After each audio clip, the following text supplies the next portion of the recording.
না পারলে মেনে নিন যিশু ঈশ্বর নন। চ্যালেঞ্জটি গ্রহণ করছেন?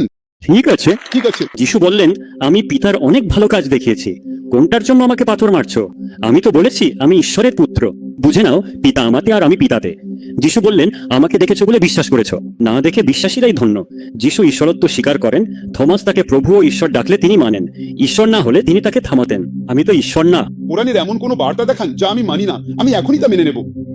আপনি যদি আমাকে বাইবেল থেকে এমন কোনো অকাট্য প্রমাণ দেখাতে পারেন, তবে আমি কথা দিচ্ছি যে আমি আজই খ্রিস্ট ধর্ম গ্রহণ করব। আসসালামু আলাইকুম প্রিয় দর্শক। ডাক্তার জাকির নাকি একজন খ্রিস্টান ভাই প্রচণ্ড তর্ক বিতর্ক। হ্যাঁ প্রিয় দর্শক, তিনি বলছেন নাকি যে যীশু খ্রিস্ট নাকি ঈশ্বর, যীশু খ্রিস্ট একজন ঈশ্বর ছিলেন। তো এই শুনে একটা জাকির নাকের সাথে প্রচণ্ড তর্ক বিতর্ক, বলছে যীশু খ্রিস্ট একজন ঈশ্বর, আমি প্রমাণ করে দেবো। আর ডাক্তার জাকির নাক বলছেন যে যীশু খ্রিস্ট ঈশ্বর ছিলেন, ঈশ্বরের পুত্র ছিলেন। কিন্তু সেই ভাইটি মেনে নিতে পারছে না। ডাক্তার জাকির নাকের সাথে কিন্তু 1 ঘন্টা ধরে প্রচণ্ড তর্ক বিতর্ক। ডাক্তার জাকির নাক শেষমেশ রেগে গেলেন।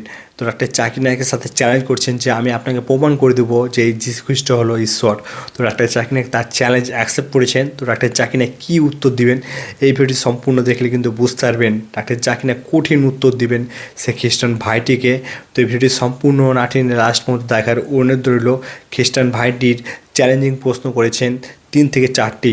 তো ডাক্তার জাকির নায়ক কি উত্তর দিতে পারবে?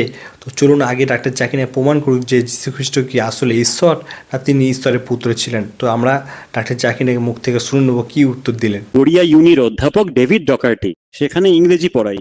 জানতাম না যে প্রশ্ন করা যাবে। আমি শুনলাম, তবে আমার প্রশ্ন হলো, আমি ঈশ্বরে বিশ্বাস করি, আমি একজন খ্রিস্টান। আমার প্রশ্ন হবে, অনেক ধরনের ওহী বা প্রকাশনা আছে। ভালো আর মন্দ 2 ধরনের আত্মাই আছে। ভালো আত্মা ওহী দিতে পারে, আবার খারাপ আত্মাও ওহী দিতে পারে। খ্রিস্ট ধর্মে বলা হয়, কোনো ফেরেশতা বা আত্মা যদি এমন বার্তা আনে যা আগের বার্তার বিরোধিতা করে না, যেমন ঈশ্বর মূসাকে যা দিয়েছিলেন, ফেরেশতার বার্তা যদি মূসার বার্তার বিরোধী না হয়, তবেই তা ভালো ফেরেশতা। খ্রিস্টান ঐতিহ্যে ভালো ও মন্দ ফেরেশতা চেনার উপায় হলো, যদি তাদের ওহী, তৌরাত বা ইনজিলের বিরোধিতা করে, তবে তারা খারাপ ফেরেশতা। স্যার, সম্মানের সাথে আপনাকে আমার প্রশ্ন, কুরআন তো তৌরাতেরও বিরোধিতা করে আর ইনজিলেরও বিরোধিতা করে, তাহলে কি বলা যায় নবীর কাছে আসা ফেরেশতাটি খারাপ ছিল? একজন খ্রিস্টান হিসাবে তিনি প্রশ্ন করেছেন, কোন ফেরেশতা ভালো না খারাপ তা বোঝার উপায় কি? খ্রিস্ট ধর্ম মতে ভালো ফেরেশতা হলে সে আগের ওহীর বিরোধিতা করবে না। ঠিক আছে। মানে যদি সেটা ইনজিলে, যদি সেটা গসপেলে থাকে, তাহলে সেটা তৌরাতের বিরোধিতা করবে না, কারণ তৌরাতও মুসার প্রতি ওহী ছিল। তাই যদি কোরআন তৌরাত ও ইনজিলের বিরোধিতা করে, তাহলে সেটা ভালো আত্মা নয়, বরং খারাপ ফেরেশতা দ্বারা আনা হয়েছে। এবং এটা খুবই যৌক্তিক প্রশ্ন। প্রথমত, আমরা বিশ্বাস করি সব ওহী এসেছে একজন সর্বশক্তিমান আল্লাহর কাছ থেকে, এবং আমরা বিশ্বাস করি সব নবীর মূল বার্তা ছিল একই, একজন আল্লাহতে বিশ্বাস করা এবং শুধু তাকেই উপাসনা করা। বিরোধিতার ব্যাপারে আমরা কি বিশ্বাস করি? আমরা বিশ্বাস করি কোরআনে 4টি ওহীর কথা আছে। সূরা রাদের 38 নম্বর আয়াতে বলা হয়েছে, প্রতিটি যুগে একটি ওহী পাঠানো হয়েছে, আমার নাম কোরআনে উল্লেখ আছে। তৌরাত, জাবুর, ইনজিল ও কোরআন। তৌরাত মূসার ওপর এবং জাবুর দাউদের ওপর নাজিল হওয়া ওহী। ঈসা আয়ের ওপর নাজিলকৃত ইনজিল এবং শেষ নবী মোহাম্মদ সায়ের ওপর অবতীর্ণ চূড়ান্ত ওহী হলো কোরআন। তাহলে কোরআন নিশ্চিত করে যে তৌরাত আল্লাহর পক্ষ থেকে নাজিলকৃত ওহী, মুসার প্রতি নাজিলকৃত বাণী। কুরআন অনুযায়ী দাউদের ওপর ওহী হিসাবে জাবুর নাজিল হয়েছিল। কুরআন অনুযায়ী ইনজিল হলো ঈসা আলাইহির ওপর নাজিল হওয়া ওহী। দেখুন, আমি তুলনামূলক ধর্মতত্ত্বের ছাত্র, আর আপনি সম্ভবত ইংরেজির অধ্যাপক। আমি বাইবেল পড়েছি। বাইবেল সেই ইনজিল নয় যেটাতে আমরা বিশ্বাস করি। আমরা ঈসার প্রতি নাজিল হওয়া ইনজিলে বিশ্বাস করি, আলাইহিস সালাম। তবে আমরা মানি না বর্তমান বাইবেলই ঈসা মসীহের ওপর নাজিল হওয়া সেই ইনজিল। এমনকি খ্রিস্টান পণ্ডিতরাও তা মানেন না। তারা বাইবেলকে পুরাতন ও নতুন নিয়মে ভাগ করেন। ক্যাথলিক পুরাতন নিয়মে 46টি এবং প্রোটেস্ট্যান্টদের 39টি বই থাকে। নতুন নিয়মে 27টি বই রয়েছে। এর প্রথম 4টি হলো গসপেল, ম্যাথিউ, মার্ক, লুক ও জন। এই 4টি গসপেল। এখন এই গসপেলগুলোই আমরা চাই। গসপেল শব্দটা আরবিতে অনুবাদ করলে হয় ইনজিল, বাইবেল নয়। বাইবেল শব্দটা এসেছে গ্রিক শব্দ বিবলস থেকে, যার অর্থ বইয়ের বই। ভুল বললে শুধরান। এটা ঠিক। বিবইস। এখন গসপেল মানে ইনজিল। আমি যে বাইবেল পড়ি সেখানে লেখা আছে গসপেল ম্যাথিউর মতে। মার্ক, জন ও লুকের গসপেল না, আমি বরং চাই যীশু খ্রিস্টের নিজের গসপেল। আজ পর্যন্ত নামকরা কোনো খ্রিস্টান আমার কাছে এটা আনতে পারেনি। গসপেল যিশুর নাকে। পণ্ডিতদের অজানা গসপেল লেখক কে? এটি ম্যাথিউর নয়, স্রেফ ম্যাথিউর ভাষ্য। আরবিতে আমরা বলি ইঞ্জিলি ম্যাথিউস, ইঞ্জিলি মার্কুস, ইঞ্জিলি লুকা, ইঞ্জিলি ইয়োহান্না। আমরা যা চাই তা হলো ইঞ্জিল ঈসা। আমরা নবী ঈসাকে আল্লাহর রাসূল হিসেবে বিশ্বাস করি। ইসলামই একমাত্র অখ্রিস্টান ধর্ম যেখানে ঈসা আখের প্রতি বিশ্বাস রাখা ইমানের অংশ। তার উপর শান্তি বর্ষিত হোক। তাই যদি আপনি আসল ইঞ্জিল পেতেন তাহলে কখনোই কোনো বিরোধ হতো না। আপনারা আজ যা পান খ্রিস্টান পণ্ডিতদের মতে সেটি আল্লাহর বাণী, নবীদের কথা এবং ইতিহাসবিদদের কথার মিশ্রণ। দুঃখিত, সেখানে অশ্লীলতাও আছে। আমি খ্রিস্টানদের চ্যালেঞ্জ করছি, তারা কি বাইবেলের ওই অংশগুলো প্রকাশ্যে পড়তে পারবে যা পুরোটাই অশ্লীল? আমি পড়তে অক্ষম। $10 লাখ দিলেও আমি প্রকাশ্যে বাইবেল পড়তে পারবো না। কেন? কারণ ওটা অশ্লীলতা, ওটা কখনোই আল্লাহর বাণী হতে পারে না। বাইবেল মতে নবী লূত নিজের মেয়ের সাথে পাপে লিপ্ত ছিলেন। আল্লাহর নবী এমন কাজ করেছেন এটা বিশ্বাস করি কি করে? কোরআনই হচ্ছে ফুরকান, যা সত্য ও মিথ্যার পার্থক্যকারী মাপকাঠি। কোরআনের সাথে মেলা বাইবেলের অংশ। আল্লাহর বাণী মানতে আপত্তি নেই, কোরআন বিরোধী কিছু আল্লাহর বাণী হতে পারে না। আমি কখনোই মানতে পারি না যে আমার নবী লূত আলে জিনা বা নিজের মেয়ের সাথে অবৈধ সম্পর্ক করতে পারেন। তাই আমার বিশ্বাস আসল ইঞ্জিল আমাদের কাছে নেই। কোরআন কখনোই ঈসা আলাহির ওপর নাজিল হওয়া ইঞ্জিলের বিরোধ করবে না। এই কারণেই একে ফুরকান বলা হয়। আগের সব ওহীগুলো ভাই শুধুমাত্র সেই সময়ের এবং সেই জাতির জন্যই ছিল। বাইবেল সমগ্র মানব জাতির জন্য ছিল না। ঈশায়া বলেছেন এটা মথি রচিত ইঞ্জিলে 10ম অধ্যায়ে 5ম আয়াতে উল্লেখ আছে। তিনি তার শিষ্যদের বলেছিলেন, ইহুদি নয় এমন অজিহুদি বা মুসলমানদের পথে না গিয়ে বরং ইসরায়েলীয়দের কাছে যাও, শুধু বনি ইসরায়েলের কাছে যাও। মথি দুপুর 3:24 অনুযায়ী আমি কেবল ইসরায়েল কুলের হারানো মেজদের কাছেই প্রেরিত হয়েছি। এই ঈসা কেবল ইহুদিদের জন্যই একজন রাসূল হিসেবে প্রেরিত হয়েছিলেন। ফেরেশতা শুধু তাদের জন্যই এসেছিলেন। তাই আগের সব নবী শুধু ওই লোক ও সময়ের জন্যই ছিলেন। আগের সব ওহী নির্দিষ্ট জাতীয় সময়ের জন্য ছিল। একজন সর্বশক্তিমান আল্লাহ আছেন, তাই তার কাছে সংরক্ষণ করা হয়নি। সাময়িক হওয়ায় তিনি তা সংরক্ষণ করেননি। কিন্তু কুরআন শেষ বার্তা হিসাবে নবীজির সাওপর অবতীর্ণ। এটি শুধু মুসলিমদের নয় বরং সব মানুষের জন্য। এটি সূরা ইব্রাহিমের 1 নম্বর আয়াতে আছে। সূরা ইব্রাহিম দুপুর 2:52, বাকারা 2:85 ও জুমার 39-41 অনুযায়ী কোরআন মানব জাতির জন্য। আর সূরা হিজর 15:9 আল্লাহ বলেন, আমিই কোরআন নামিয়েছি এবং আমিই এর রক্ষক। আল্লাহ নিজেই এই শেষ ওহী সংরক্ষণের দায়িত্ব নিয়েছেন। তাই এই কুরআনই হলো ফুরকান বা সেই মাপকাঠি যা দিয়ে আপনি অন্যান্য কিতাবের সত্য মিথ্যা বিচার করতে পারবেন। এই কারণেই এটি কখনোই আসল ইঞ্জিলের সঙ্গে বিরোধ করবে না। বর্তমানটি একটা মিশ্রণ।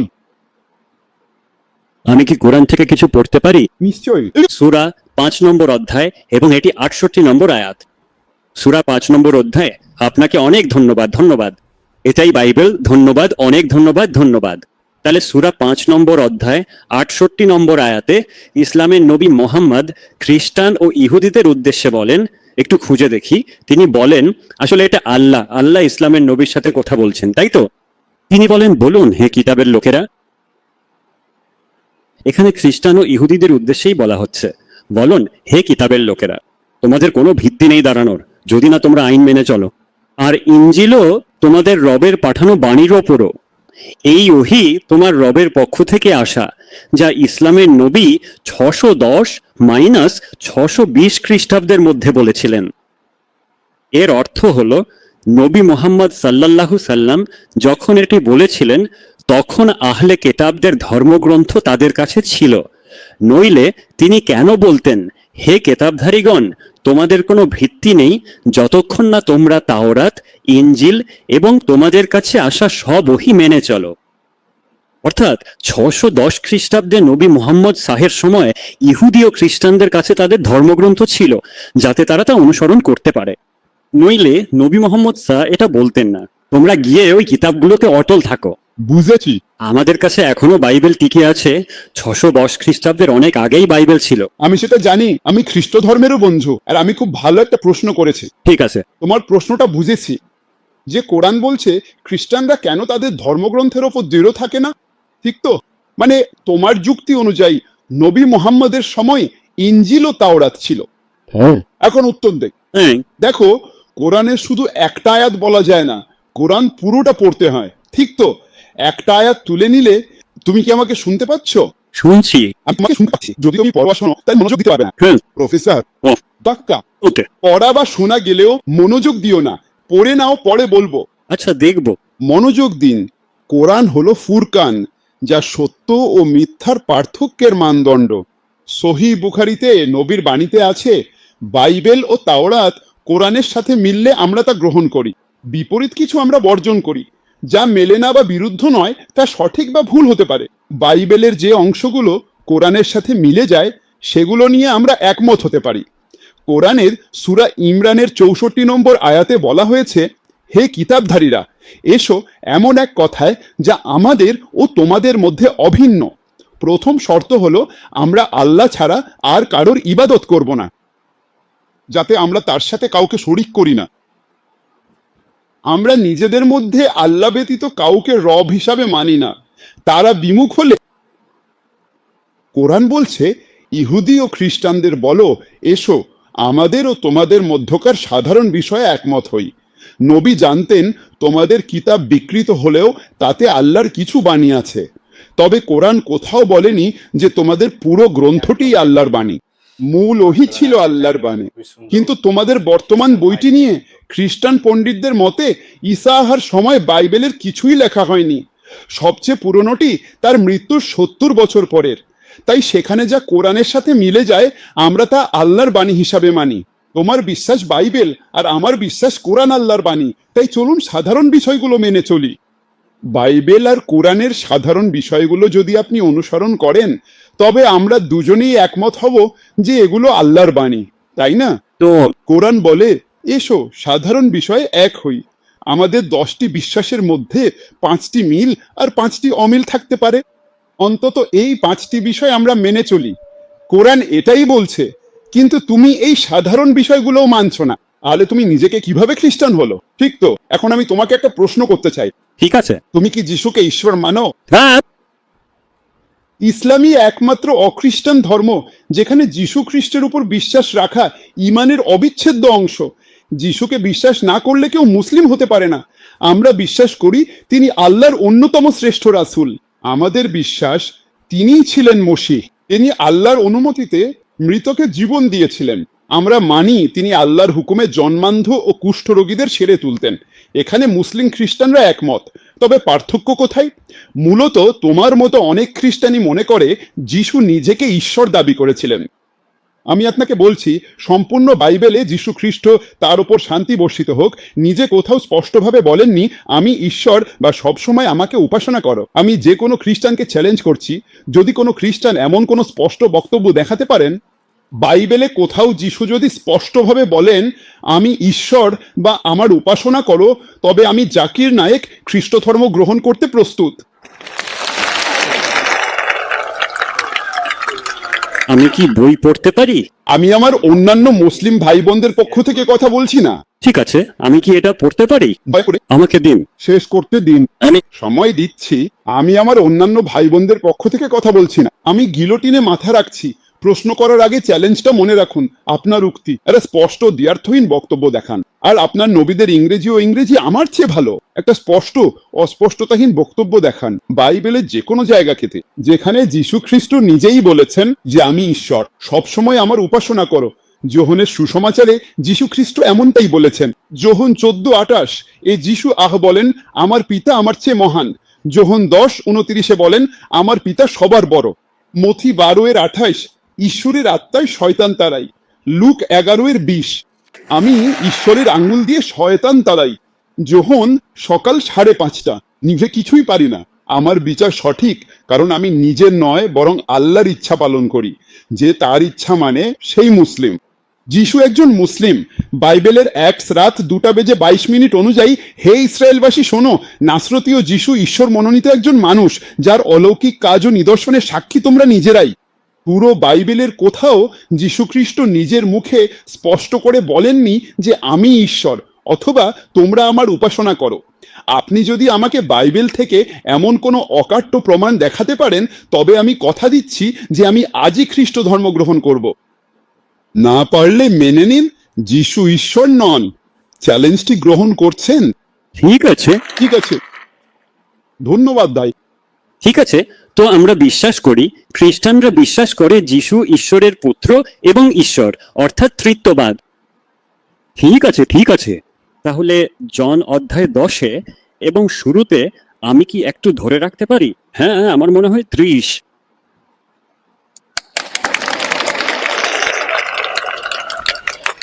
331। তো এটা হলো।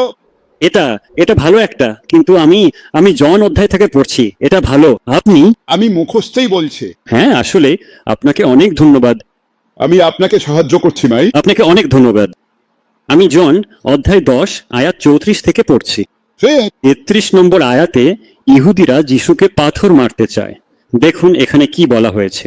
ইহুদিরা বলে, 31 আয়াতে যিশু বলেন ইহুদিরা তাকে পাথর মারতে পাথর তুলে নেয়। ইহুদিরা যিশুকে মারতে আবারও পাথর তুললে তিনি বললেন, আমি পিতার দেওয়া অনেক অলৌকিক কাজ তোমাদের দেখিয়েছি, কেন তোমরা আমাকে পাথর মারছো? ইহুদিরা বলল, আমরা এসবের জন্য নয়, বরং ঈশ্বর নিন্দার জন্য তোমাকে পাথর মারছি, কারণ তুমি নিজেকে ঈশ্বর বলে দাবি করছো। যিশু বললেন, তোমাদের আইনে কি নেই? আমি বলেছি তোমরা ঈশ্বর। যাদের কাছে ঈশ্বরের বাণী এসেছে তিনি তাদের ঈশ্বর বললে এবং ধর্মগ্রন্থ অটল থাকলে যাকে পিতা আলাদা করে পাঠিয়েছেন তাকে নিন্দা করছো কেন? তবে কেন আমাকে ঈশ্বর নিন্দায় অভিযুক্ত করছো? কারণ আমি বলেছি আমি ঈশ্বরের পুত্র। এর মানে কি? আমাকে বলো। বললেন আমি? ঠিক বলেছ, এটা আমার কথা প্রমাণ করে। আমি যদি আমার পিতার কাজ না করি তবে আমার বিশ্বাস করো না, কিন্তু যদি করি তবে আমাকে বিশ্বাস না করলেও সেই কাজগুলো বিশ্বাস করো, যেন তোমরা জানতে ও বুঝতে পারো যে পিতা আমার মধ্যে আছেন এবং আমি পিতার মধ্যে। যিশু বলছেন, আমি ঈশ্বরের পুত্র। ইহুদিরা বুঝেছিল তিনি নিজেকে ঈশ্বর দাবি করছেন। এই অংশটি দেখায় যে যিশু প্রথমত নম্বর 1, এটা কোনো স্পষ্ট বক্তব্য নয়। এটা মোটেও অস্পষ্ট নয়, বরং পরিষ্কারও নয়। তিনি বললেন আমার পুত্র আছে। ঈশ্বর পুত্র। তিনি ঈশ্বর নন। বাইবেলে আদম ও দাউদ সহ অনেকেই ঈশ্বরের পুত্র।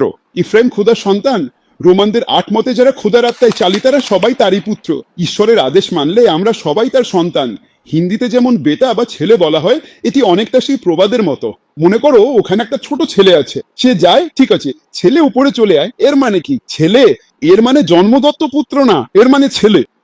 তাহলে ঈশ্বরের অসংখ্য পুত্র আছে। রোমিও সকাল 8:14 অনুযায়ী যারা ঈশ্বরের আত্মায় চলে তারা তার সন্তান। আপনি বা আমি যদি তার আদেশ মেনে চলি তবে আমরাও তার সন্তান। আমি জানি ঈসা মসীহ ছিলেন আল্লাহর একজন রাসূল। তাকে অবশ্যই ঈশ্বরের পুত্র বলা উচিত। বাইবেলের পরিভাষায় পুত্র অনেক আছে। তাহলে তুমি কি বলতে চাও দাউদ, এফরাইম, তুমি আর আমিও ঈশ্বর? কিন্তু ইহুদিরা তো এটা জানতো, তাই না? ঈশ্বরের পুত্র মানে ঈশ্বর নয়। আমার ছেলে বললে কি আমি সে? যিশুর কথায় তারা বুঝলো তিনি নিজেকে ঈশ্বর বলছেন। খুব ভালো, খুব ভালো, খুব ভালো। ভারতে আমি ধর্মগ্রন্থ থেকে বললে হিন্দুরা আমার পা ছুঁয়ে ঈশ্বর ডাকে।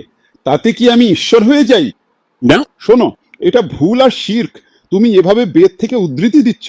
তারা আমার পা ছুঁয়ে আমাকে ঈশ্বর বলে, কিন্তু তারা বললেই কি আমি ঈশ্বর হয়ে গেলাম? জাকির নিজে ঈশ্বর দাবি করেছে এমন একটা প্রমাণ দেখান। একইভাবে এখানে যদি আপনি যোহন লিখিত সুসমাচারের 31 নম্বর অধ্যায়ের প্রসঙ্গটি পড়েন, তবে দেখবেন যিশু তাদের জিজ্ঞেস করছেন, তোমরা আমাকে পাথর ছুঁড়ছ কেন? তারা বলে, কাজের জন্য নয়, অবমাননার জন্য পাথর মারছি। যিশু তা অস্বীকার করেন। তিনি নিজেকে ঈশ্বর দাবি করে পাথর মারতে বলেননি। তিনি বললেন, কোনো ভালো কাজের জন্য পাথর মারছো? 32 আয়াতে আছে, ভালো কাজের জন্য নয়, বরং নিন্দার জন্য মারছি। তিনি বললেন, তোমাদের শাস্ত্রে কি নেই বাণী প্রাপ্তদেরও ঈশ্বর বলা হয়েছে? বার্তাবাহক আর মূসার কাছে ঈশ্বরের বাণী আসে। তাহলে মূসা কি ঈশ্বর হয়ে গেলে? ঈশ্বরের বাণী যিশুর কাছেও এসেছিল। মোহাম্মদের শাহ কাছে ওহি এসেছিল, তবে তিনি ঈশ্বর নন। তাহলে যাদের কাছে ঈশ্বরের বাণী এসেছে তাদের ঈশ্বর বললে কোনো আইন ভাঙা হয় না। গীত সংহিতা 82 নম্বর অধ্যায়টি দেখুন, রেফারেন্সটি দেখুন। সেখানে বলা হয়েছে যাদের ঈশ্বর বলা হয় তাদের ক্ষেত্রে ধর্মগ্রন্থের আইন ভঙ্গ হয় না। যিশু বলছেন, ঐশী বাণী প্রাপ্তদের ঈশ্বর বললে ধর্মগ্রন্থের অমর্যাদা হয় না। এই ঈশ্বর ছোট গ লেখা। তাহলে বিষয়টা হচ্ছে তার মানে উনি ঈশ্বর না। এই আয়াতে কোথাও নেই যে আমি তোমার মধ্যে আর তুমি আমার মধ্যে, আমরা একই। এটা উদ্দেশ্যে এক হওয়া বোঝায়। আবার ক্রস রেফারেন্সে ফিরে গেলে দেখবেন এটা একই উদ্দেশ্য বোঝায়। যেমন আমার বাবা ডাক্তার, আমিও ডাক্তার, আমরা দুজনেই এক উদ্দেশ্যে কাজ করি। তার মানে নয় আমরা সসেজে এক বা মানুষ হিসাবে এক, কোথাও বলা নেই। যিশু ঈশ্বর হলে বলতেন আমি ঈশ্বর, আমাকে পাথর মারো, কারণ ঈশ্বরকে পাথর মারা যায় না। ইহুদিরাও তখন বলতো তুমিই ঠিক। তিনি বলেন না কোনো ভালো কাজের জন্য আমাকে পাথর মারছো, তারা বলে ভালো কাজের জন্য নয়, ধর্মনিন্দার জন্য আমরা তোমাকে পাথর ছুটছি। তিনি বললেন আমি করিনি। বাণীপ্রাপ্তদের ঈশ্বর বলা হলে তিনি ঈশ্বর নন, বার্তাবাহক। তোমাদের শাস্ত্রমতে আমি ঠিক তাই বলছি। ঠিক আছে, সম্পর্কে দ্বিতীয় চেষ্টা, কোনো সমস্যা নেই। চেষ্টা প্রথমে চেষ্টা করো প্রমাণ করতে যে যিশু ঈশ্বরের দূত। একদম ঠিক। যখন হিন্দুরা এসে তোমার পা ছুঁয়ে চুমু খেয়ে বলল যে তুমি ঈশ্বর, তখন তুমি কি বলেছিলে? বলেছি এটা শির্ক, ঠিক। সেটাই বোঝালাম। তুমি তাদের ভুল পথে নেবে না যিশু। মোর ভালো, ও ঠিক। আমার চেয়ে ভালো। মথি সন্ধ্যা 7:16 -17 অনুযায়ী এক ব্যক্তি যিশুকে এসে জিজ্ঞেস করলো, হে উত্তম গুরু, অনন্ত জীবন পেতে আমি কি ভালো কাজ করব? যিশু বললেন, আমাকে উত্তম কেন বলছো? ঈশ্বর ছাড়া আর কেউ উত্তম নেই। যিশু খ্রিস্ট আমার চেয়ে লাখ লাখ গুণ ভালো, লাখ লাখ গুণ। তাই হযরত ঈসা বললেন, তুমি কেন আমাকে ভালো বলছো? ঈশ্বরকে একপাশে রাখো শুধু ও দিয়ে। আমাকে ভালো বলছো কেন? একমাত্র ঈশ্বরই ভালো। যদি জীবনে প্রবেশ করতে চাও তবে আজ্ঞাগুলো পালন করো। যীশু খ্রিস্ট এটাই বলেছেন, তিনি কখনো নিজেকে ঈশ্বর বলতে বলেননি। ঠিক আছে, তাহলে যখন তিনি মৃতদের মধ্য থেকে উঠলেন, তাই তো? মৃতদের মধ্য থেকে জেগে উঠলেন। ঈশ্বর কি মারা যেতে পারেন? আমি তো এটাই বলেছিলাম, মানুষ বিশ্বাস করে কোনো ঈশ্বর নেই। মরণশীল ঈশ্বর আবার কেমন ঈশ্বর? তবে তার আমার তফাৎ কি? কিন্তু দাঁড়াও দাঁড়াও, এক মিনিট অপেক্ষা করো। মৃত্যু মানে অস্তিত্বের শেষ মানে। মৃত্যু মানে অস্তিত্ব বিলীন হয়ে যাওয়া নয়। মৃত্যু মানে শুধু এক মাত্রা থেকে আরেক মাত্রায় চলে যাওয়া। মৃত্যু সময়টা সেই সময়টা শেষ হয়ে গেছে, আহ, তখন এই ভবে তোমার বিশ্বাস শেষ। তাই তুমি মারা গেলে এক অবস্থা থেকে অন্যটিতে চলে যাও। যেমন ঈশ্বর যিশু ক্রুশে মারা গেলে এই মাত্রা থেকে ভিন্ন মাত্রায় চলে গিয়েছিলেন। ঈশ্বর খোদা করেছেন। রব ঈশ্বর মাত্রা অতিক্রম করতে পারেন। বলেইছিলাম তো। বলো, তিনি আল্লাহ এক ও অদ্বিতীয়। আল্লাহ এক, তার জন্ম বা সন্তান নেই। যিশু কি জন্মেছেন? তিনি ঈশ্বর হতে পারেন না। কিন্তু বিগটেন শব্দটার মানে স্যার আসলে অনন্য ঈশ্বরের পুত্র হিসাবেও অনুবাদ করা যায়। ভিন্ন ভিন্ন, খুবই অনন্য পুত্র। খুবই অনন্য। বাইবেলে কি এমন কোথাও আছে যেখানে যিশুকে জাতপুত্র বলা হয়েছে? মনে করি এটা জন অধ্যায় 1। না, জন অধ্যায় 3 পদ নম্বর 16। এটা কি জন অধ্যায় 1-এ আছে, তাই না? না, জন 1-এ এমন কিছু নেই। চ্যালেঞ্জ করছি, সেখানে বিগটেন সান নেই। জন 1 বলে শুরুতে বাক্য ঈশ্বরের সাথে ছিল ও বাক্যই ঈশ্বর। যোহান রাত 3:16 বলে ঈশ্বর জগৎকে ভালোবেসে তার একজাত পুত্রকে দিলেন, যাতে বিশ্বাসীরা বিনষ্ট না হয়ে অনন্ত জীবন পায়। আমি নিজে প্রতিযোগিতা করছি না। এই ভাই কিং জেমস ভার্সন থেকে বলছেন, ঈশ্বর জগৎকে এতই ভালোবাসলেন যে তার একমাত্র পুত্রকে দিলেন, যাতে বিশ্বাসীরা অনন্ত জীবন পায়।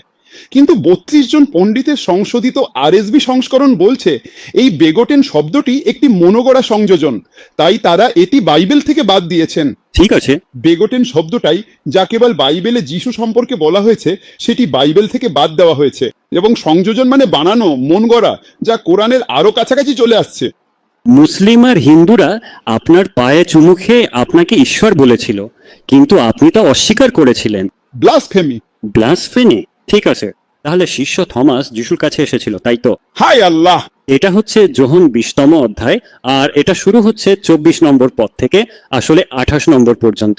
কিন্তু থমাস যিশুকে বললেন, আমার প্রভু এবং আমার ঈশ্বর। যিশু বললেন, তুমি আমাকে দেখেছো বলে বিশ্বাস করেছো। আমার প্রভু এবং আমার ঈশ্বর। যিশু থমাসকে থামাননি বা ঈশ্বর বলতে নিষেধ করেননি, যদিও থমাস তাকে তাই বলেছিলেন। থমাস বললেন, আমার প্রভু এবং আমার ঈশ্বর। যিশু তাকে বললেন, আমাকে দেখেছো বলে তুমি বিশ্বাস করলে, না দেখে বিশ্বাসীরা ধন্য।